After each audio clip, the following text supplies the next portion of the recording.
Hi there. Welcome to the study of the letter of First Thessalonians. Obviously, we know that Paul wrote two letters to the Thessalonian church, but we're going to study in this set of videos the first letter to the church of the Thessalonians.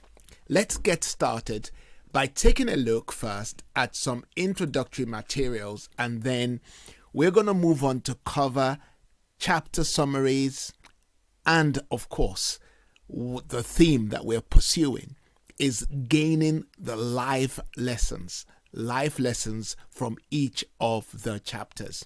That's the way that we've decided to structure this book study, and I'm sure that you're going to find it extremely beneficial and interesting.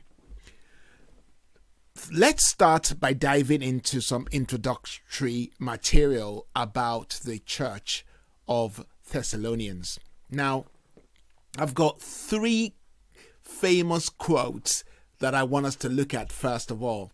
The first one is from a man called Eugene Peterson. And if you do not know about Eugene Peterson is the one who wrote the Message Bible, and he has written so many books, and he's such a brilliant writer that you should at least read one or two of his work. Now, he says that the way we conceive the future sculpts the present, gives contour and tone to nearly every action and thought throughout the day. Now, this is awesome, and we can stay here and unpack this for a while. But let me just say perhaps two or three things here. It's using the theme he has derived from looking at and studying, reading, meditating upon the letter to the Thessalonians. And he says, you know what? The way we conceive the future, the way you think about your life in the future. Now, let me make it personal now. The way you think about your life in the future will sculpt the present, and it would give contours and tone to every action that you take today. Just think about that. You know, we're always sowing seeds for the future by the way we live today. That's the second thing I want you to think about. You are sowing the seeds for your future by the way you're living today.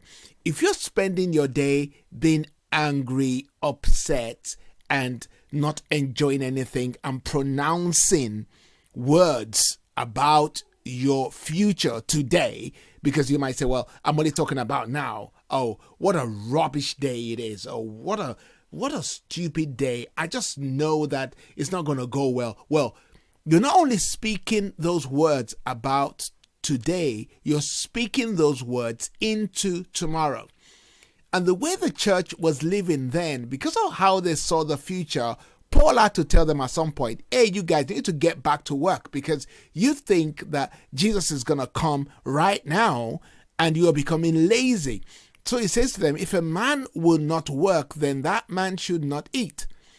In other words, we can look at this quotation and derive so much from it. I mean, you know, let me say one more thing again here. It says, it gives contour and tone to nearly every action. The way you feel about tomorrow would determine the actions you take today. If you think tomorrow is going to be such a brilliant day ahead of you tomorrow, you're going to take a different action than if you think, oh, tomorrow is just going to be another rubbish day. And it says, and thoughts through the day. Your thoughts are so important. Your thoughts are like seeds. And let me just stop there. So that's that from Eugene Peterson. Then the YouVersion Bible says, Paul's basic message is keep up the good work. Paul tells them that, you know what, you guys have been loving each other. I want you to do this more and more. You guys have dedicated your life to Christ. I want you to become more and more faithful. I just want you to do more. And it's the way that we should keep on encouraging each other. It's the way that we should encourage our children. It's the way we should encourage our spouses. It's the way we should encourage our friends to keep up the good work, not to relent on doing the good work, because Jesus says in the book of Revelation chapter 3, talking about the Laodicean church, he says to them, you know what? I'd rather if you were hot or cold, because now you're just lukewarm. But he says to the Thyatira church, he says, I know you are doing more than you did at first. I know you are doing more. So it's in God's DNA that you and I should not only keep on doing good, but to even improve on what we are doing.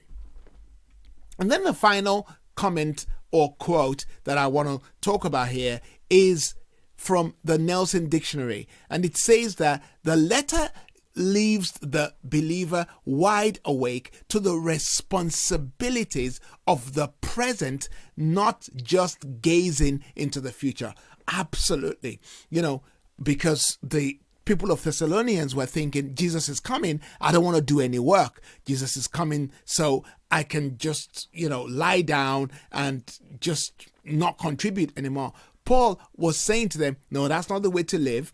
You got to live with uncertainty and certainty. And we might come back to that in later on. This quotation here that I've lifted from the Nelson Dictionary says the letter leaves the believer wide awake. And you and I need to be wide awake to our responsibilities of the present. While still gazing into the future, we need to be responsible now so that others may see the way that we live and may give glory to God for us. I'm going to come back and we'll look at a little bit more introductory material. See you in a moment.